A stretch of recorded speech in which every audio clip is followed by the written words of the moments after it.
Hey folks, Nathan here. A while back, I asked you for any questions you might have to sort of build up a question reservoir, so to speak, so that we could do some quick Q&A videos, like maybe a few questions at a time instead of one gigantic one, which would be a little bit more easy to manage on my part, but also give you a little bit more content more frequently in more bite-sized chunks. You notice I'm doing this a little more free-form in this case. Basically, I got a new tripod, so thumbs up. Hopefully I'll be able to do kind of like what I did with the last project update video, but just scoot the iPad back, because now I've got a tripod that is of a size that I can basically, adjust it as needed, as opposed to having to either sit it on the desk or use the small one that wouldn't reach. And I just figured, I'd give you a different angle on the room. And I apologize, I'm going to have to get used to the idea of looking at the eye of the front of the iPad if I'm going to use it like this, because I've got it showing me to me. So if I'm looking at me, I'm looking like over here, not over here, which is the actual camera port. Might just have to flip the damn thing around. But I want to give you a different angle on what you usually see. So before I get to any questions, let's see what you can see here. So I do voice work. I've done audio dramas over the years. In fact, my team put together the first serious Star Wars fan audio drama to be released online called Second Strike back on Christmas Day of 2002. And then 2 subsequent acts after that. So I've done voice work in the Star Wars fan audio genre for quite a while, but I've sort of stopped in recent years. Except for that every year the Buffalo Bison's minor league baseball team up in Buffalo, New York, has a Star Wars night. And a buddy of mine, Brian Patrick Stoyle, from the fan audio community, who started some of my stuff, he is a big part of that whole show and its process. And generally they have Palpatine in it, and they need somebody to do a Palpatine voice, so I wind up doing the voice acting for Palpatine for that production. So a while back, as a thank you for that, they sent me some Buffalo Bison's stuff. There's a couple of jerseys, right? You can see one of them here, the Jedi-style jersey there. Got one that's got a TIE fighter on it, got a t-shirt that's got Vader on it that says, you underestimate the power of Buffalo. I've never been to a Buffalo Bison's game. I've never been to New York. I've never been north of Cincinnati, Ohio, maybe? Give or take, I think. But anyway, suffice to say, that's what that is. And then this is a Kylo Ren head deco light. This room actually has multiple deco lights in it. We got a Millennium Falcon, and a Boba Fett, and a Vader blade, and a Yoda, and a R2-D2, and a BB-8, all adorning the walls. One of the things we did whenever we moved in here and decided to make this my Star Wars room / office. And then, of course, the home video shelves, you've seen plenty. But now you're sort of seeing them from a different angle here, going off into the one that's right now just sort of a placeholder where I'm going to eventually have stuff look a little better, especially if that's going to be in the background for most of the videos. Then over here on the edge, you're seeing sort of the side of, these are my, aside from the laser discs at the bottom, you can't see, my Canon bookshelves, basically. I shifted things around, so all the Legend stuff is now like doubled and tripled up on a pair of shelves by the window in this direction. But this has the Canon books up to this point, my Dr. Chelly Afra figure, my Thrawn figure, my Jaina Solo figure, my comic, actually. I haven't put them up anywhere, but you can get frames for comics. So the 3 different versions of my Star Wars Tales story in individual issues, I've framed. I'm going to stick them somewhere. Then you got the Jedi Challenges AR set, or augmented reality set. Eagerly awaiting the Kylo Ren lightsaber for that, but apparently shipment has been delayed, even though I pre-ordered the damn thing. And then beside it, those gray ones, those are actually for Star Wars Legion from Fantasy Flight Games. As far as other unique stuff up here, one thing I'll show you. Jason Hunt, a friend of mine, who is also a backer on Patreon, for the 10th anniversary, the 20th anniversary of the Star Wars Timeline Gold, took the canon document and had it bound for me as sort of a note of appreciation for all that I had done over the years with the Star Wars Timeline Gold. So that is up here as well. And then really for the first time in a while, you can see what's up top. I mean, it's kind of an eclectic mix of stuff. A couple of unopened copies of my comic pack with my Star Wars Tales story in it. The original Kyle Katarn action figures up there. Way back in the corner is the original soundtrack for A New Hope on vinyl that my mom had years ago. Various other odds and ends, cups, glasses from, I think it was Burger King. Glasses have been brought back from Disney for me, from friends of mine. The big box that Sculpting a Galaxy came in. The lightsaber for Darth Vader that comes with the bonus DVD, and so on. So the room itself is very Star Wars themed. You're not always being able to see what's up at the top, especially the artwork along the wall that are those character posters from The Force Awakens and signed artwork from Joe Caroni, but that is what's back there, if you've ever been curious. Oh, and I'm wearing my Star Wars Report t-shirt that you can actually see here more in its entirety than you usually do during a video. Okay, so that being said, I have pulled up the YouTube video where I asked for questions, so we can answer them here.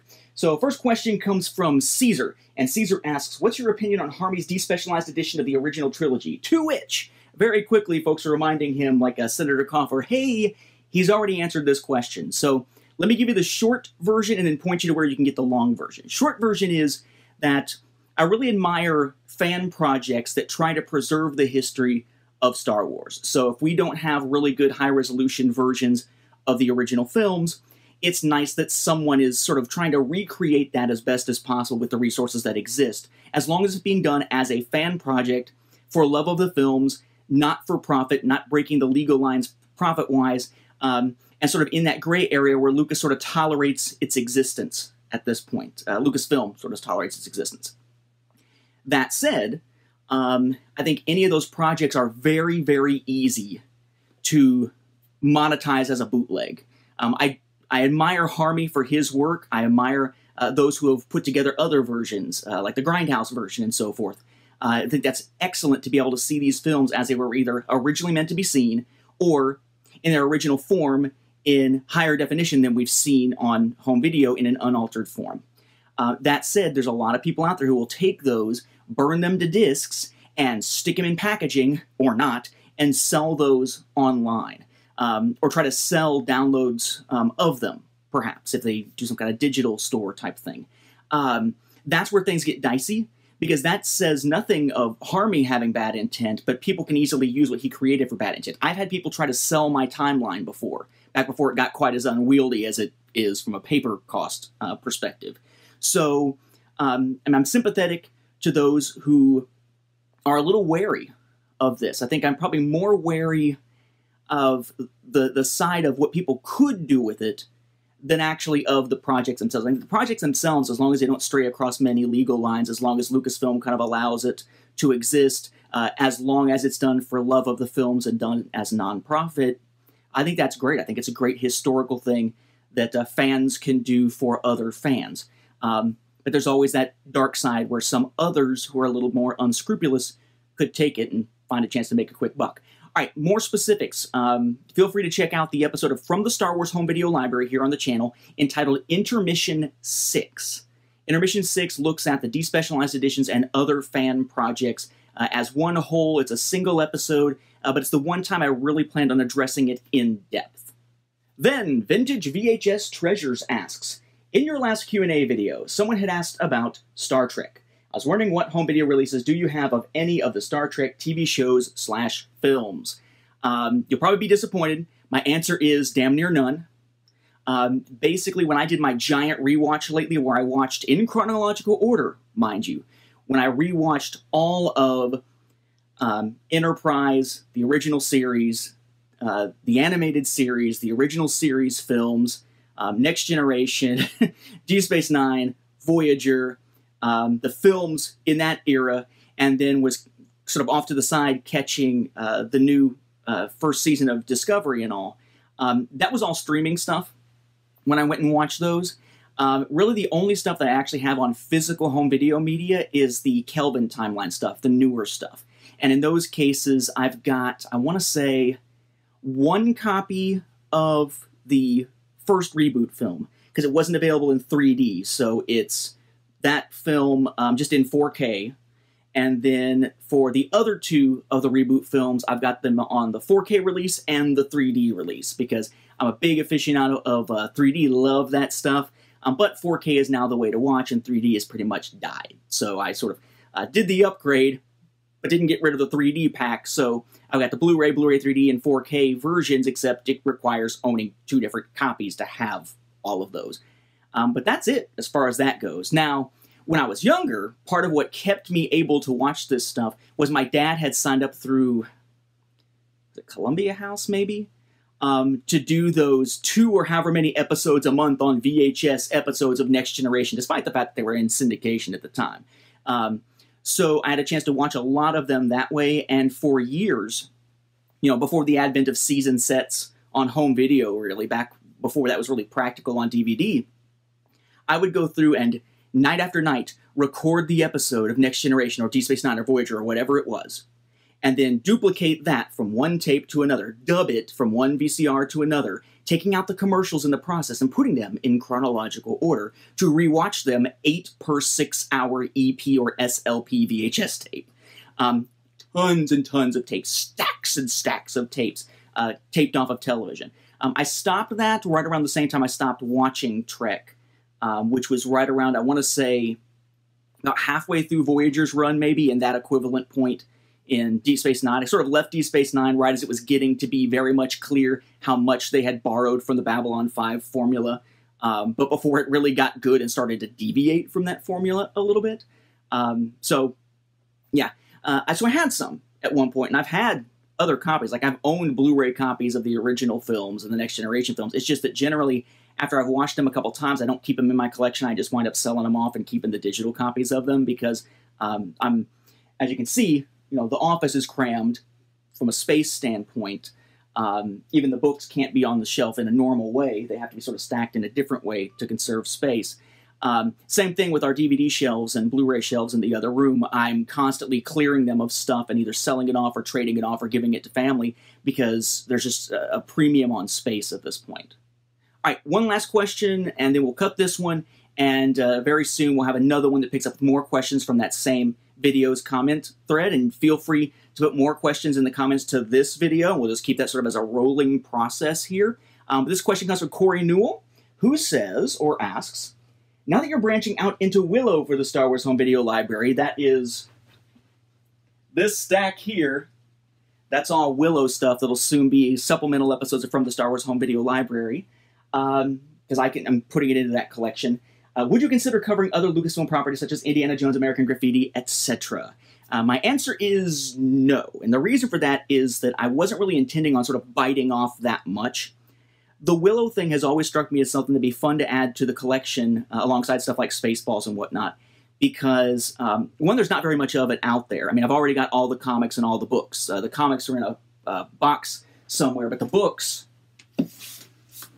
are basically just these, right? The novelization, then Shadow Moon, Shadow Dawn, Shadow Star, that are the ones that are sort of a sequel trilogy to Willow. So I figured surely there's not that many home video releases of it, and now I've got that home video release from Spain that has the Ewok telemovies and Willow in the same package, so I want to be able to have what exists for Willow to kind of compare that to if I do maybe a sidebar in the next edition of A Saga on Home Video or something. So I went after the Willow stuff, and it was pretty easy to get all of it. I just need a better copy Betamax, I guess, at this point, because my Betamax is kind of meh quality-wise. That said, though, that is not to say I haven't ever had copies or don't have copies of some of the other films. They're just not something I'm going to collect or cover in a video series. I do have THX 1138 and American Graffiti and some of the other films in this, right? That George Lucas AFI Life Achievement Award box that was given out as swag to a certain tier of guests at the ceremony. I believe at least one more of Lucas's films is in a giant set that is actually coming to me in pieces. It'll be shown on From the Star Wars Home Video Library soon. 2 pieces of that 4-part set have arrived as of today. I believe the rest will arrive tomorrow as I'm recording this, so pretty soon you'll see that. For Indiana Jones, I've actually got the Blu-ray set of the 3 great films and the 1 meh film in the other room. Before that, I owned the DVD set, and now the DVD set is back in this again without Crystal Skull, given when it was released. And I actually, at one point, did own all of the Young Indiana Jones Chronicles stuff. I wound up selling it off, but I not only owned it, but I used some of the, not the episodes for the most part, but the little amazing documentaries that went with some of these episodes to illustrate certain things about history when I was teaching world history in a traditional classroom years ago. So, for instance, a lot of our coverage of how things went down in the revolution, in the Bolshevik Revolution in Russia, we covered by watching basically the little documentary that's on the Young Indiana Jones DVD, and then doing some stuff with that and sort of expanding upon it. So I've had a chance to really kind of use Indiana Jones as an educational resource in the past, but from the standpoint of what I actually still have now is pretty much the Blu-ray set and just that one that's sitting there. It's just, I didn't set out to do a George Lucas movie collection kind of thing, and I mean, in fact, I just recently gave away a copy of Red Tails, if I remember correctly, to family. It's more, you know, Star Wars and the related stuff, but to me, Willow will always be sort of related to Star Wars thanks to the April Fool's joke. For some reason, I'm still stuck on that. Even though you have more overt, obvious crossovers between Indiana Jones and Star Wars and certain things like Star Wars Tales, it's the Willow April Fool's Day crossover that still gets me every time. That maybe is part of why I look at it as sort of a fond little corner for this collection. But no, you won't be seeing a from the Indiana Jones home video library or anything like that.